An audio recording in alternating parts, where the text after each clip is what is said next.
Olá, nono ano, como vocês estão? Espero que todos estejam bem.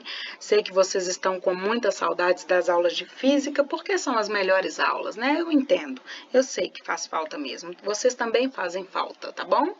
Bom, pessoal, semana passada a gente aprofundou em primeira lei de Newton. Destacamos vários pontos importantes, não foi isso? Essa semana foi a vez da terceira lei de Newton, que é a lei de ação e reação. O que é isso? Ela nos fala que toda força de ação corresponde a uma reação, não é isso? Que tem mesmo módulo, mesma direção e sentidos opostos, ok? Nós também destacamos vários pontos importantes aqui. Primeiro, a força de ação e reação, não é isso? Elas não correspondem, elas não têm relação entre efeito e causa. Por exemplo, eu empurro a mesa e depois a mesa empurra minha mão com a mesma força. Não é isso, pessoal. Essas forças de ação e reação, elas acontecem ao mesmo tempo, elas são simultâneas. Ao mesmo tempo aqui que a menina, por exemplo, empurrou a parede empurrou a menina. Ok? Segunda coisa, elas agem em corpos diferentes. Pessoal, a gente tem que gravar isso assim, verdadeiramente na nossa cabecinha. As forças de ação e reação, elas não se anulam porque elas agem em corpos diferentes. A menina exerceu uma força sobre a parede exerceu uma força sobre a menina, ok? E nós também vimos que elas podem ter efeitos diferentes. A menina empurrou a parede continuou intacta. A parede exerceu uma mesma força sobre a menina, com sentido oposto, e a menina se movimentou. Por quê? Por conta do skate que ela estava, né? Da força de atrito, que era pequena com a superfície, não é isso? E aí exerceu um efeito diferente sobre o corpo da menina e sobre o skate.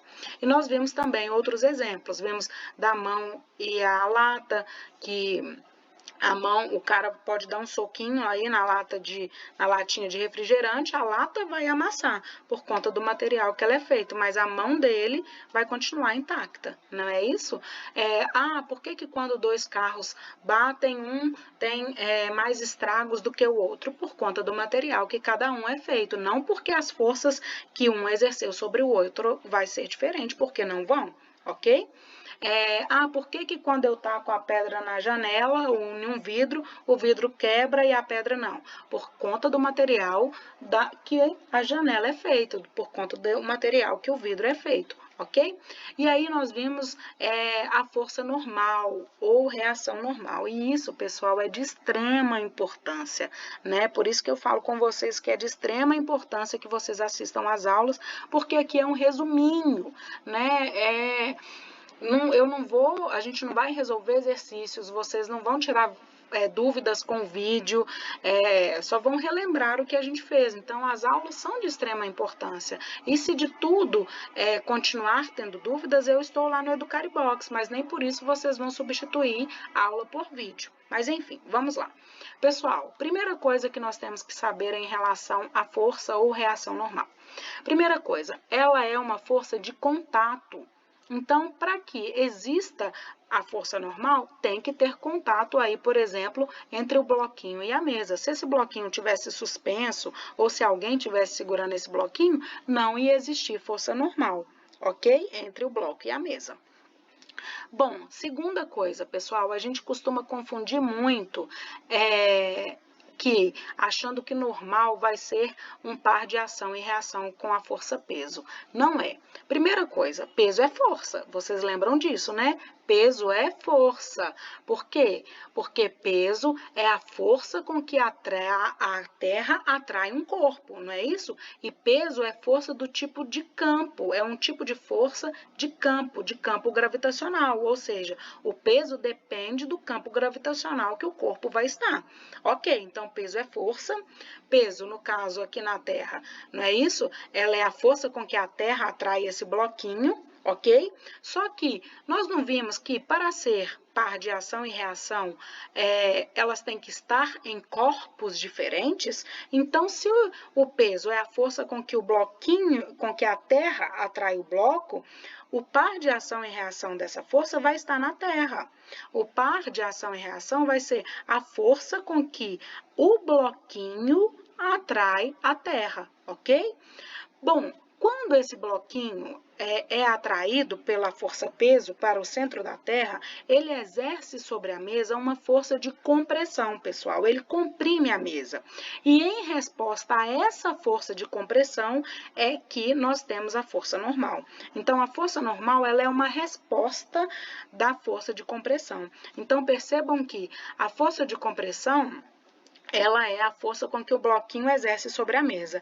A força normal é a força com que a mesa exerce sobre o bloquinho. Tá vendo que aí elas estão em corpos diferentes? Aí sim elas são um par de ação e reação. E aqui no caso, o peso e a normal, elas estão no mesmo corpo, no mesmo bloquinho. Então, elas não são par de ação e reação, além do que elas são forças diferentes. A força peso é força do tipo campo e a força normal é força do tipo de contato, ok? Bom, eu coloquei exemplos aqui, igual no anterior, onde a força normal, ela pode ser igual ao peso, tá? Onde a força normal, ela pode ser maior do que o peso. Bom, nesse primeiro exemplo aqui, pessoal, percebam o seguinte. O livro está sobre uma mesa. Esse livro tem peso igual a 1 kgf. Então, esse peso, ele puxa o livro para o centro da Terra, ok? E aí, esse livro, ele vai exercer sobre a mesa uma força de compressão de 1 kgf também. Em resposta a esta força de compressão, nós temos a normal, ok? Que também vai ter 1 kgf, que será igual ao peso. Bom, mas olha essa outra situação aqui, pessoal. O peso do livro não mudou. Nós temos o mesmo livro e a mesma mesa. Só que agora chegou um carinha aqui e exerceu uma força sobre esse livro de 2 kgf. Então, perceba que a força de compressão que o livro vai exercer sobre a mesa é diferente. Ela vai ser a força-peso mais a força que o carinha exerceu sobre o livro. Então, ela vai ter um total de 3 kgf. E olha só, a normal também aumentou. A normal também vai ser igual à força de compressão. Então, ela também vai ser igual a 3 kgf. A normal aí, pessoal, é uma resistência, por exemplo, é a força resistente para que o livro não afunde na mesa, tá bom? Bom, agora nós temos uma situação que a normal é menor do que o peso. Quando que isso acontece, pessoal? Quando nós tivermos uma superfície inclinada. Por quê? Porque percebam que a normal ela sempre vai ser perpendicular à superfície. A força-peso ela sempre vai ser voltada para o centro da Terra, não é isso? Só que aqui essa força-peso por conta da superfície inclinada, ela foi decomposta, ok?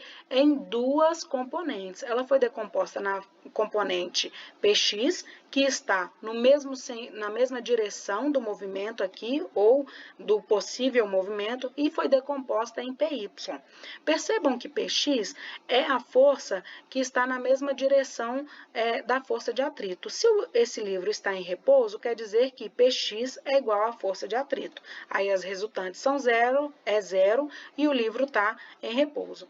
Percebam que se o livro também não está afundando sobre a superfície, tem que ter uma força que está mantendo esse livro ali, não é isso? A única força aqui que está voltada perpendicular à superfície, ou seja, que realmente está exercendo uma força de compressão sobre a superfície, é Py. Então, quer dizer que a força de compressão, ela vai ser igual a Py. Só que a força de compressão, a gente sabe que ela é igual à normal. Então, quer dizer que a normal aqui no caso é igual a Py. E como Py é apenas uma das componentes da força-peso, percebam que o Py ele vai ser menor do que a força-peso. Então, quer dizer que a normal também vai ser menor do que a força-peso. Ok? O mesmo vai acontecer, pessoal, aqui nessa rampa. E a gente utiliza isso aqui quase que diariamente, não é isso? Olha só, a força-peso aqui, ela foi decomposta em duas componentes, Px e Py. Py é a única força que o carrinho está exercendo de compressão sobre a rampa. Então, a força de compressão aqui é igual a Py, é igual a normal, não é isso? Para o carrinho aí, nesse caso, não está afundando para dentro da rampa, ok? Então, a normal aqui é igual a Py. Só que Px aqui, pessoal, percebam que ela é bem menor, não é isso? E é justamente por isso que a gente utiliza essa rampa. Por quê? Porque a força que esse carinha aqui vai ter que exercer para poder colocar em movimento esse bloquinho vai ter que ser só a força de Px aqui. Percebam que ele aqui é igual à força de Px. Então, se ele exercer uma força um pouco maior do que Px, ele já coloca esse bloquinho em movimento, esse carrinho em movimento. Bom, pessoal, a gente vai retomar esse assunto na nossa próxima aula, mas é de extrema importância que vocês assistam às aulas, façam os exercícios, para que nas nossas aulas online a gente possa tirar as dúvidas, ok? Então, assistam o vídeo, qualquer coisa, estou à disposição no Educaribox e a gente se encontra na próxima semana, ok? Um beijo para vocês e ótimo fim de semana.